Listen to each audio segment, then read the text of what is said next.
while and was really kind of disappointed because it wasn't as fun in real life as it was at school. So I turned back to the skills that my mother taught me, which were sewing, and I had my sewing shop for years. Did a lot of dresses, a lot of bridal stuff, alterations, and met my husband in college. And then he and I moved to Missouri, and we've been in Missouri ever since. So probably been in Missouri maybe 25 years now. Oh, this piece, it's called Happily Ever After. And I really enjoy taking the hard, unyielding material of glass and making it appear soft and feminine. And the lace is sandblasted and embedded into the glass. And it's a technique that I'll show tomorrow morning. And the lace is made up of women vacuuming and scrubbing and ironing. So it's a combination of fairy tales and domestic expectations. This is our compound in Missouri. My husband and I started buying property downtown Columbia when we were in our 20s, well actually early 30s, when nobody wanted to live downtown. And the real estate was super, super cheap. It still is cheap compared to a lot of places, but 20 years ago, the houses were falling apart and dilapidated. So each one of these houses was part of a group of rehab houses. So the white one is where we live, and that used to be psych rehab. And then the tan one was their office, and the blue one was drug rehab. And that was drug rehab until 2 years ago, when we bought it 2 years ago. And I moved my studio into the blue house. My husband worked on it for 2 years. It had been drug rehab for 30 years, so it was pretty bad. 2 layers of carpeting on the floor, 3 layers of paneling on the walls. Some creative redecorating. There's my handsome husband, hardworking, completely supportive, thank God. And he does a lot of the maintenance in my studio also. Is he an artist? I was in the art school and he was in engineering. And his background is in biomedical engineering. But when we started buying the houses and refurbishing the houses, he kind of turned into a jack of all trades. He hasn't worked in biomedicine for a long time. This is my very first stone glass piece, and it was in response to Celestial Seasoning had a teacup show, and I don't know if they still do that, but they would take proposals on spec. So I sent them a drawing of this cup, really having no idea how I was going to make it. And they accepted the proposal, so I had 9 months to figure out how I was going to sew the cup together. And so it's life size, and the doily is glass also. This is also early work. For a long time, my kiln was about the size of a toaster oven. It was really small. So all of the work during that period reflects the size of my equipment. And so I did perfumes. I kind of like this series because I would find existing perfume bottles and then make these sewn glass jackets for them and make a stopper on the torch. This is kind of a dress form series, and each one of those components is about the size of my palm. So I had to fire 4 of them individually in my little kiln and stitch them together. Things were just taking forever. I got a residency at Pilchuck Glass School, which is north of Seattle, and it's a very prestigious residency. And I'm self-taught in glass, and I learned a lot going there because it's a world-class facility. So I got to see how real glass artists worked and what kind of equipment they used, and I decided that I would use their equipment and work a little bit bigger. So this piece is about 18 inches tall, and at that time I was still hand applying the imagery. I met an artist who showed me how to do this photo technique where I could embed halftones into the glass. So the residency really was pivotal to my work. And that's about 27 inches tall. It's pretty large. Kind of my trophy bride series. I started exploring, I guess, the roots of the sewn glass, which was my fashion and interest in clothing. And every few years I do handbags. So this was first of the handbags.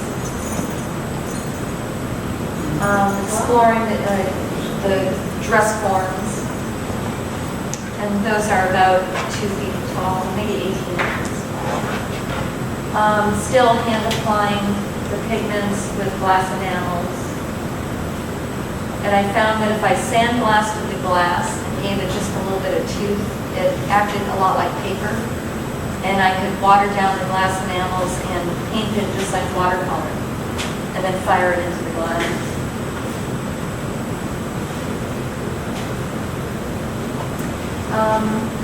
Going back to my sewing roots, did a series of teapots.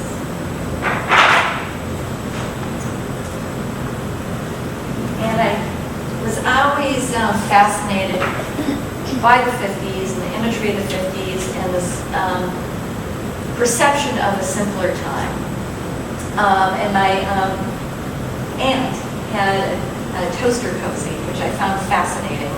And so I did a series of toaster cozies. More dress forms. Back to my fashion. This is a life-size gown, probably about size 6.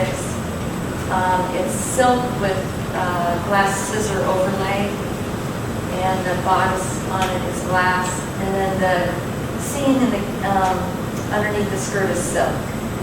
And the title of it is What Fairy Tales Are Made Of. It's got a 1950s kitchen underneath the skirt. And there's about 1,000 little glass scissors in the skirt. And there's a close-up of the bodice. And for you ladies that came later, I'm doing a demo on how to do imagery on glass tomorrow morning. So that's one of the things that I'll explain. Close-up of the glass scissors. What I really liked about the finished skirt was it looks like it's soft and feathery, but it's really sharp and pointy when you get it close to it. The gown is part of a show that explored fairy tales and domestic expectations. And I did a set of castles, and the castles are about 2 feet tall, with imagery on it that could be perceived as either a fortress of solitude or a prison. And in this case, it's June Cleaver. The Little Mermaid. The title of this is The Little Mermaid Dreams Big.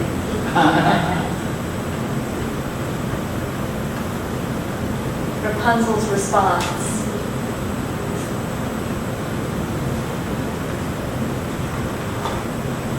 Sleeping Beauty. And I saved this one for Brian and I out of that series because we talked about artists often end up with the dregs of their own work because they don't save anything for themselves. So whenever I do a series, I pull one out and save it for myself. And what I liked about this is Sleeping Beauty could also be Susan and Brian. Love it. And this one is Betty Crocker. And on the spatulas, it's sandblasted. It's a spatula, not a magic wand.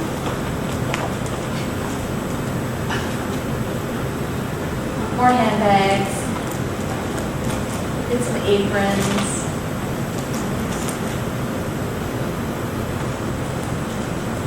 I always kind of go back to the teapot form because it's so nostalgic.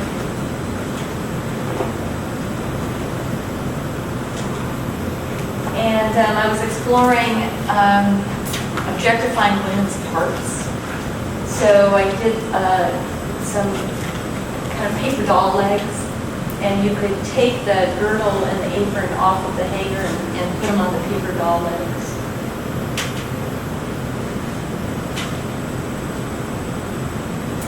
These lockets are about 2 feet tall, gigantic.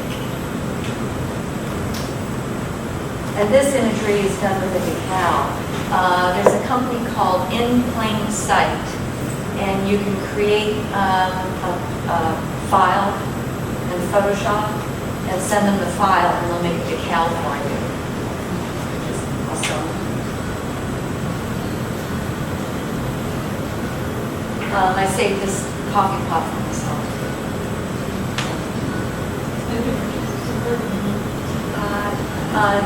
This piece went to a museum in Germany, which was really terrific. Woman's work. And it also incorporates imagery in the lace, women hanging clothes, a couple of cheesecake poses. My work often has an alternate side. Here she is on her flip side. Teapot, 5-second rule. And I work in a series, mostly because I don't want to jam all of my ideas into one object or one form. And secondly, it takes me a very long time to do all the research and development to get that form. With the cookie jar series, I probably failed at 2 or 3 other attempts in getting the form that I wanted. I wanted it to be kind of a ginger jar shape with hips, because the concept is the hand is reaching out from underneath your skirt. But the figure is flat. So from the side, a ginger jar was too round in comparison to the flat figure. So this ginger jar is actually squeezed. So it's more, I guess, teardrop shaped from the side. And then that's an image of my husband's hand picking up a cookie.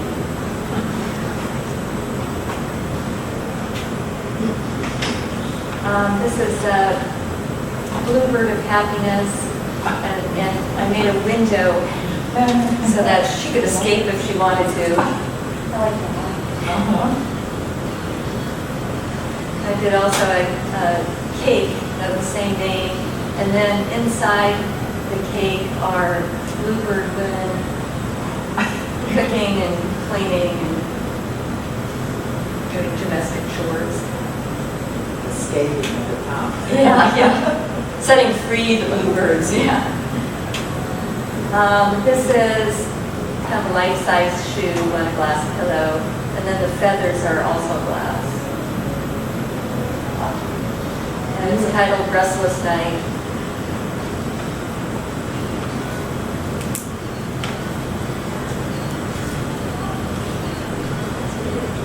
I wish I would have kept this one. Oh, that's gorgeous. Whenever I see this one, I'm like, oh man. Never to be duplicated. Another little handbag. Oh, the handbags open up. So I joke that they're for the brave of heart and well insured. Some people say, gee, I carry mine, but you know, I don't recommend that to everybody. Did a series of glass cakes, and my objective was to have 100 glass cake slices because cake's always present during the celebration. So I wanted to have 100 happy moments in my life celebrated by all this glass cake, but I would build up to an inventory of like 15 and 20, and then I would need them for a show. And so I don't know if I'm ever going to get to my 100 happy moments. That's a picture of me when I was a kid. I I often participate in glass fashion shows, which happen periodically in the glass environment. The next one's going to be at Corning next year in June, which I'm really excited for. So at the last glass fashion show in Toledo, I made this girdle and brassiere, which was kind of the preliminary modeling shot, and then the stage shot. It was really fun. These guys look very enthusiastic. Yeah. It's an enthusiastic crowd. And this is probably one of the more modest outfits. There are some that are barely glass. They're clear. They're clear. Yeah. Well, there was One design. one model. She must have been a professional model because she looked really awesome, and she had like 2 little glass shells, and then she was riding a glass seahorse, and that's all she had on. Oh my God. Yeah, it was skimpy. This one's Eve's pennants, and there's little eaves in the lace of this one, and then half of an apple inside. Close up of that piece. Another Eve. She's in a coffee pot. I did some conversation sets. I don't really have that many men in my work, but sometimes it's a nice conversation that happens between the objects. The flip side of that one. More chandelier dresses. This is it on its stand, and then on the model. Yeah, that was 4 hours into the shoot. So she looks kind of bored, like a bored Vegas showgirl, but I think really she's just exhausted. Pretty hard.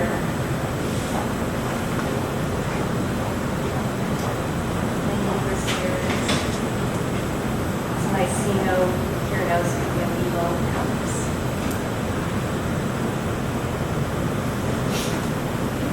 A wedding cake with just a silhouette of a man. Yeah.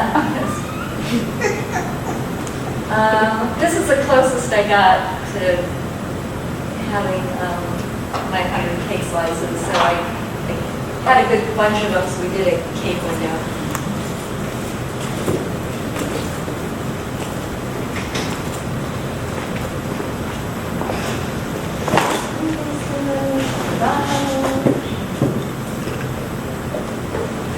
Inside of her.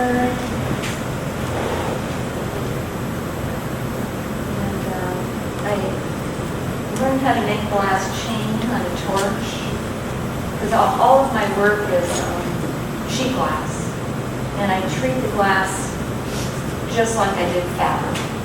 I make a pattern, I lay it out on glass, I cut it out, and that corresponding piece of glass goes onto a form that gives it its shape. But then I got a torch, so I started playing around with making glass chain. And this is that Duncan luster, and it really looks beautiful on glass. But it's dangerous stuff, yeah.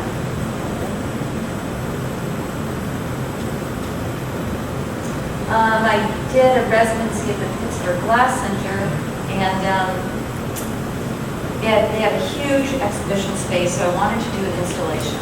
And the installation was called The Communal Nest, and I made 500 giant twigs, and I wanted to make a 10-foot glass bird's nest, kind of signifying home and shelter, but also growth and expansion. And while I was in Pittsburgh, since it was a communal nest, I wanted the community to interact. And we contacted the Bethlehem Women's Shelter, and had some of the women come from the women's shelter and make twigs with me. And it was my first experience with big city violence. And these women really suffered. You could just see it on their faces and kind of the inhibition and the fact that they had never really explored art as even an option for them because their lives didn't have space for art. So I kind of went back to my studio and started working on a series about life's journey and how when you meet somebody, even if they're no longer in your life, they left a mark, sometimes good, sometimes bad. So the series, even though I find it's still a beautiful series, kind of addresses drug abuse and choices and just interaction. So this one has to do with, this is called Sleepy Me, has to do with drug abuse. This is just, it's not really part of the series, and I called it the Bound series. This is a slip form and it's life size.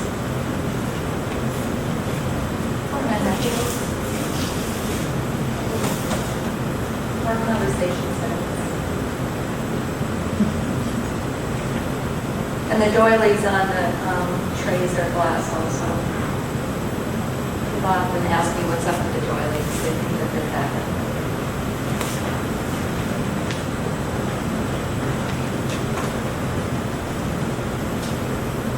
I had an opportunity to partake in a project with the Verano Hotel in Tacoma. And it's a theme hotel, and their theme in Tacoma is glass because that's where Chihuly is from, and he's kind of the grandfather of modern day glass. And as part of, they purchased one of the corset forms, and then they wanted me to submit 20 photographs, and they were going to blow them up and put them down the halls, and I got the 14th floor, which was awesome. But that was a lot of pressure, oh my gosh.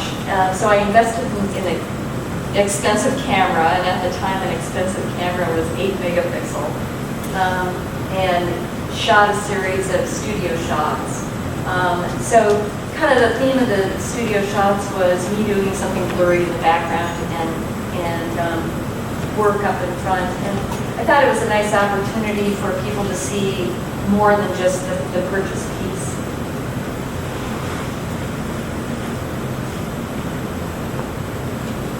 I kind of like this shot. I was trying to get the image of the toaster people in the shot as many times as I could.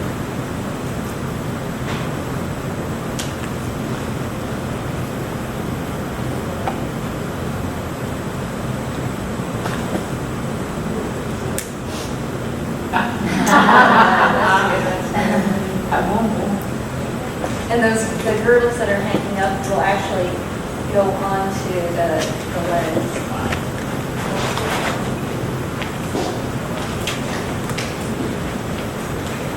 And then when the elevator doors open, this is what you see. There's the corset that they bought on the left, and then they did this beautiful sandblasting bio. It's a really beautiful hotel if you get a chance to go. Here's me messing with glass twigs. I eventually made 500, and they had to be stacked someplace. And here's the communal nest in Pittsburgh, at the Pittsburgh Glass Center. And I didn't notice until we climbed up on the ladder to take a shot of it from above, but it really had this swirling vortex that happened naturally. I did not anticipate that happening. Squeezing around trying to figure out how big the center needs to be. Much bigger than that. And these are cast in an open mold, so a lot like how you would make a cake. The glass is put into like a Jello mold, you know, if you think this Jello mold, and fired. And then turned over, and they just dropped out. So on one side they have the texture of the mold, but on the other side they're smooth. And a close-up of the chair. And the metal component of the chair, pulled off the curb and had it sitting around my studio probably, oh gosh, maybe 3 or 4 years. And my original thought was to do the communal nest and have a giant glass pillow inside the communal nest. And what I realized as I was building the nest is that until you walked right up into the nest and looked in it, you didn't really see anything but the nest. And I just kind of set this chair in the center to get a visual. I'm like, oh, well, that's just perfect. So the chair ended up to be a permanent part of the sculpture, and then I made the glass pillow for it. Also put the imagery that's embedded in the glass.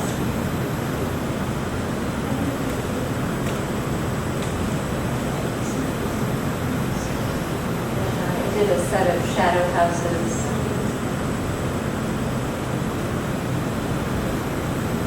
And the shadows are cast glass, and then the portal is flat glass.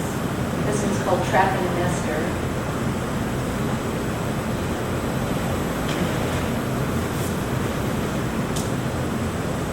I kept this one for myself. It's called Dark House.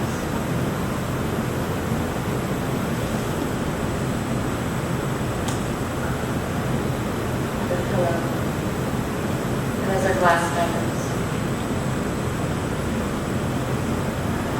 These feathers are fun to make. Journey house that's about 2 feet tall.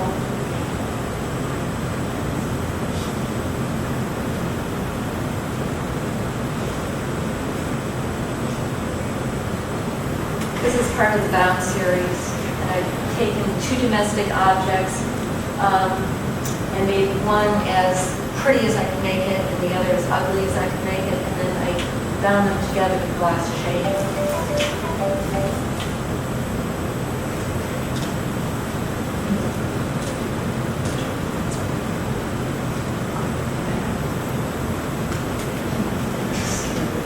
This one's titled In My Shadow.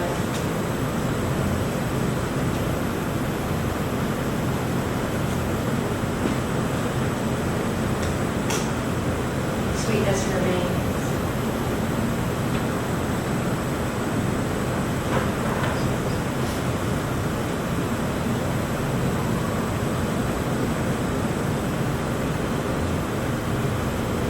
I forget how many I made of these until I see the slides. No chance of a clean escape.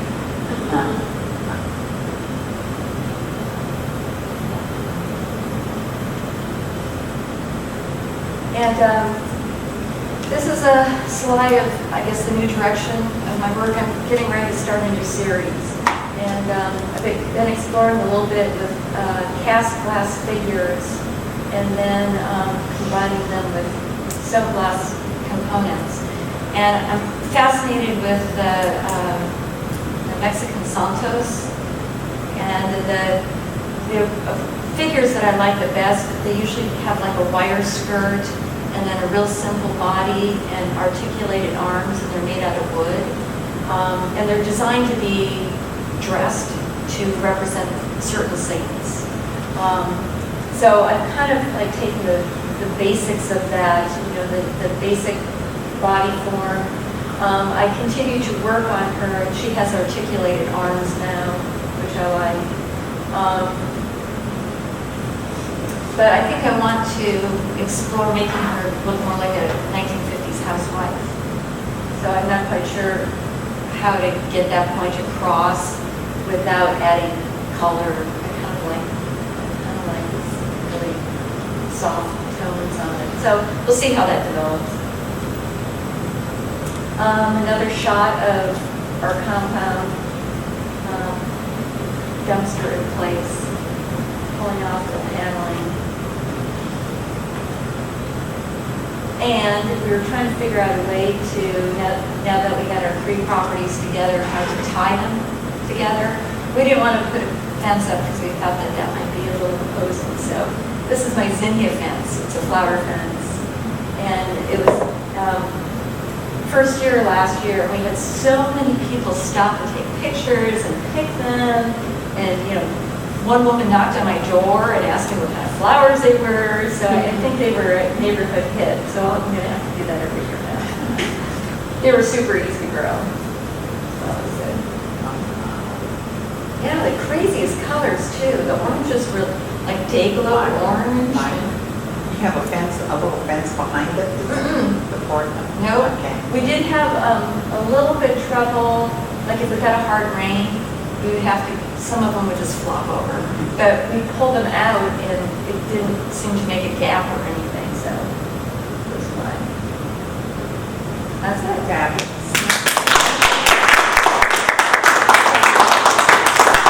If you have questions about the work or, How did you get started in class? I did stained glass as a hobby. Okay. For a really long time. So when I had my sewing shop, I did stained glass. And then I met a woman who had a kiln and we melted some crap. That's And it kind exactly. of all, Yeah, yeah. Glass book right in the name. I know, Yeah, like, glass. I used to be Susan the tailor. Oh, hey. And then I met Yes. my husband and, And that was the reason for the selection? yeah. It's like, what's your last name?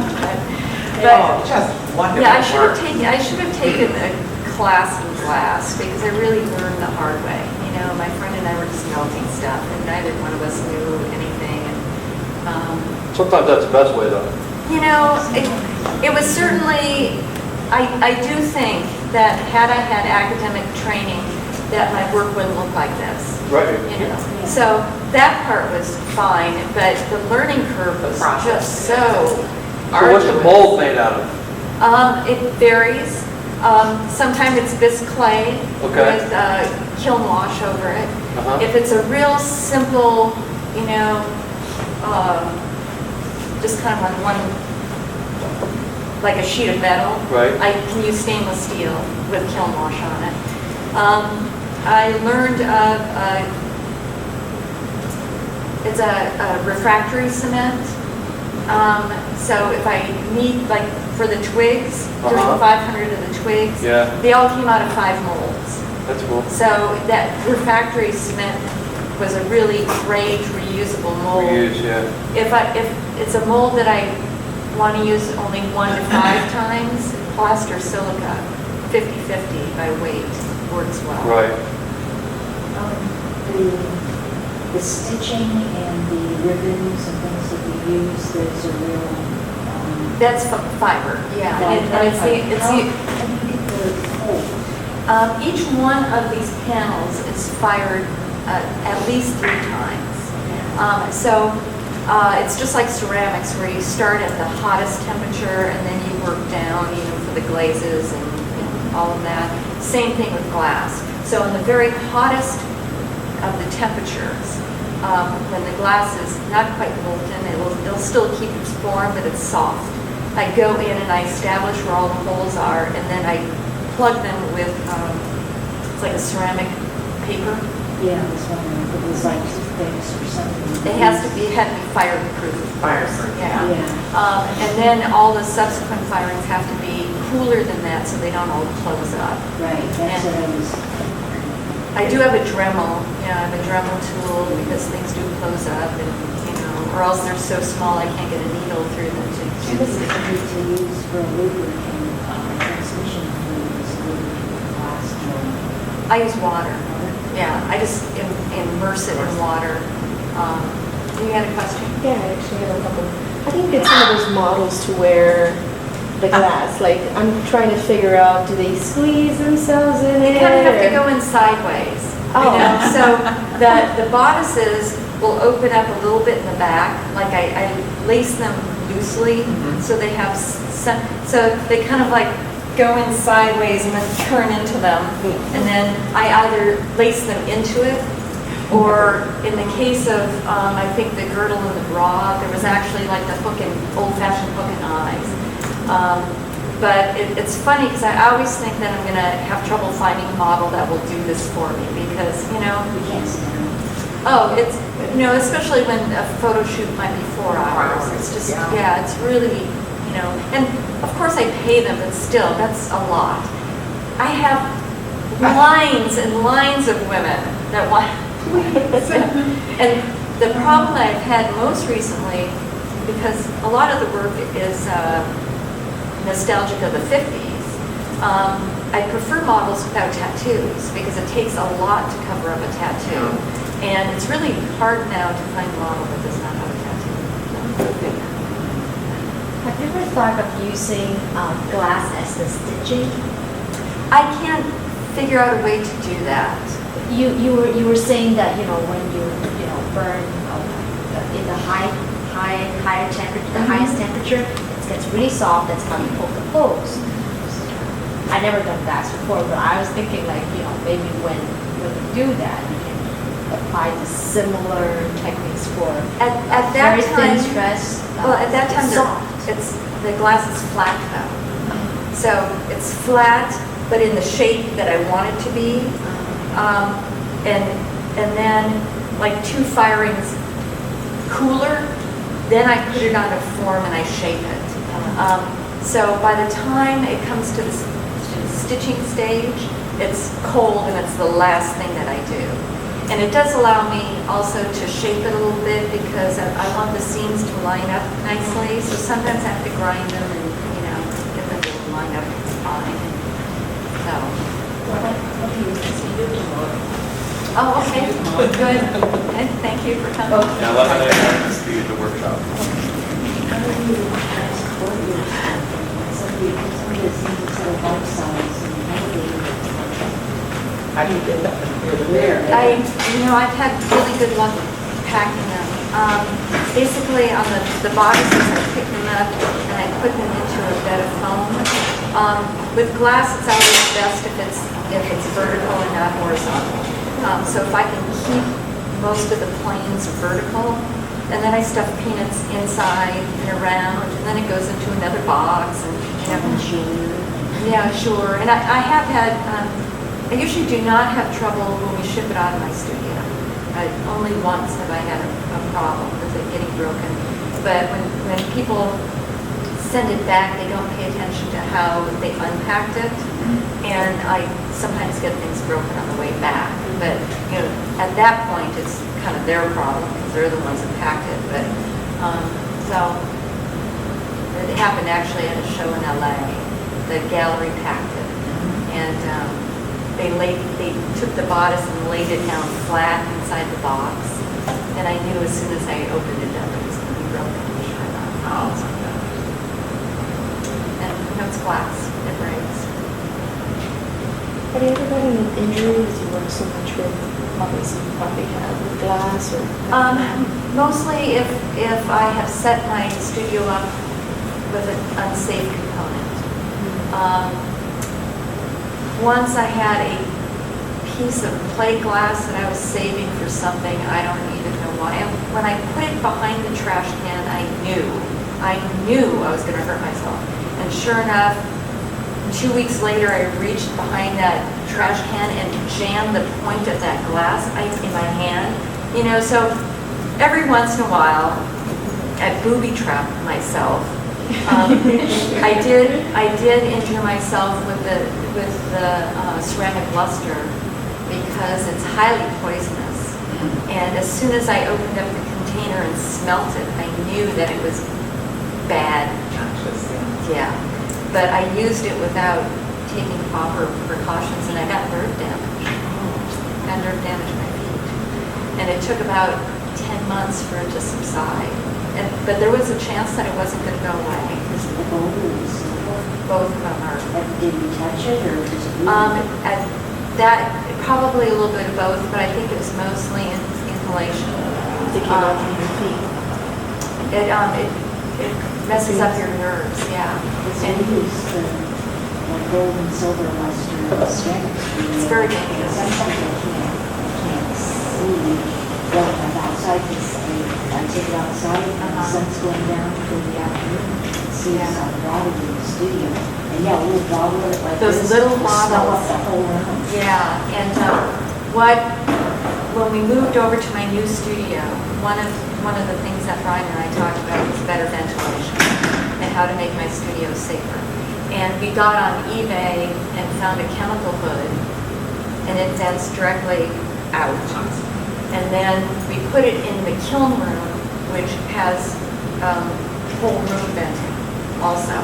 But one of the problems that I had is we had the chemical hood in my old studio, but I had to leave the chemical hood, walk clear across my studio to get it into the kiln, and then that area wasn't vented very well. So there was a big, long time that I was exposed to this stuff.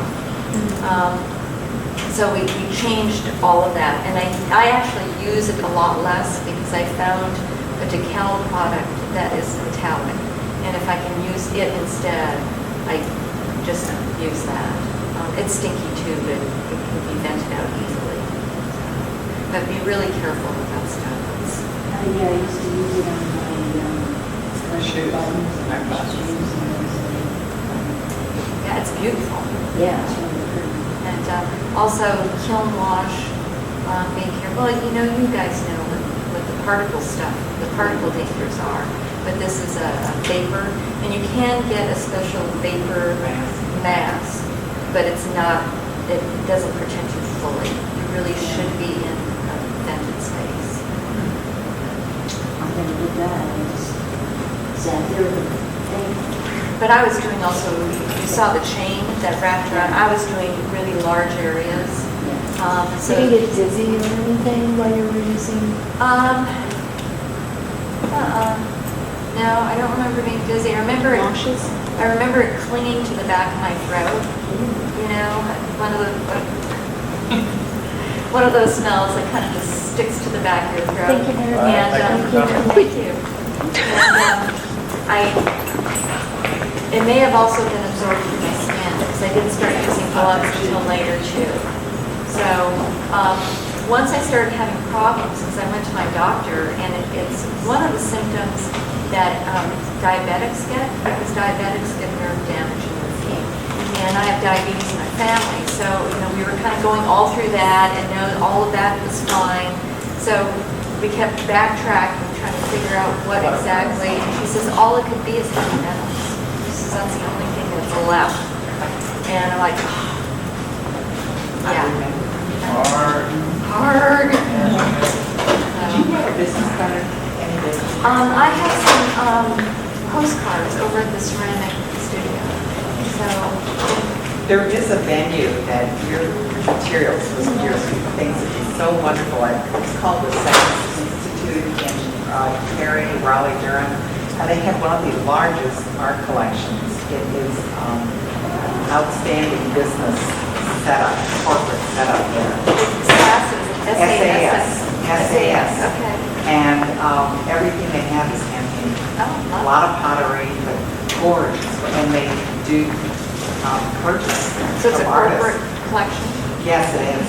It is. And they've got lots of money to buy. God bless them. Yeah, yeah. My son works there, and I was up there visiting my daughter in Raleigh, and we went there. So that was astounding. And they had gift shops and displays. Oh, nice. But it's in Cary, North Carolina. Here in North Carolina. It's a suburb of Raleigh. Well, Penland, you're teaching at Penland. Penland is in North Carolina too. All Yeah. of that, yeah. But it's very artsy up there. Yeah, I'll have to check that out because there's going to be a week. I think for the 2 weeks, there's going to be a week before they have their benefit auction. So I'm going to have several days where I can explore North Carolina with you It's guys. fantastic. Well, it's gorgeous. And as I say, lots of artwork. So it might be worth your while. I'd be glad to send you the information. Oh, that'd be Yeah. great. Yeah. It was a pleasure, thank you. Thank you. The business cards that I have my gallery information, so I'll give you my email. Okay, that would be great. You have those cards, right? They're They're over in this room. Okay. And then also, if for some reason Dan's got it, or I have a website, you can access it through my website. Through your website. Which is my name. Okay. And that website is on your card. But it's my name. If you Google my name, We'll find you. This is fascinating. Oh, thank you.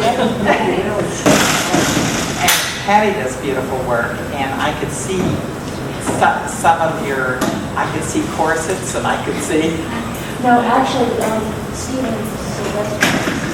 Does he? Women's fashions and ceramic, and he's done, he has all the shoes that you saw in the window. Awesome. Oh, yeah, I really enjoyed your handbags. And the handbags, yeah. They're beautiful. But thank you so much. This is great. Very My good. pleasure. So, see you tomorrow. Maybe, I can't, Oh, that's right, you I can come tomorrow. can't come yeah, tomorrow. I worked here today. Yeah, unfortunately. Unfortunately, I would love to see this one. Yeah. I got off one time for one artist tonight. Your work is beautiful.